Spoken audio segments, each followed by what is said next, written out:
It's the most important geopolitical event that's happened in the 21st century. It is the Syrian civil war and revolution. And today is a very important day because it is 1 year since the fall of the Syrian dictatorship, 1 year since Syria became a free country. And I've got some great books here to read to understand recent Syrian history, the Syrian revolution, and the Syrian civil war, two of which I really have to highlight. One is one of the best books I have read on any subject ever, and the other is the book that has probably left me angriest of any book I've ever read.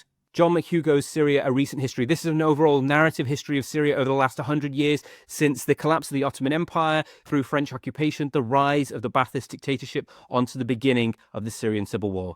The Shell by Mustafa Khalifa. If Syria has a Solzhenitsyn, it is Mustafa Khalifa. Imprisoned for 13 years, he recounts his brutal treatment at the hands of the Assad regime and looks at how the people of Syria were treated for 5 decades. The Morning Came for Us by Janine Di Giovanni. This looks at the outbreak of the Syrian civil war told through the lives of normal people who lived it, who experienced it every single day. Assad or We Burn the Country by Sam Dahat. This is just one of the best books I have ever read on any subject at all. It takes us through the early years of Bashar Assad in power through to the beginning of the Syrian civil war, and it has a sort of two-track approach to it. On the one hand, it looks at the events that are happening on the streets, and on the other hand, it gives us a fascinating insight to the conversations that were happening within the halls of power that shaped the reaction of the Syrian dictatorship.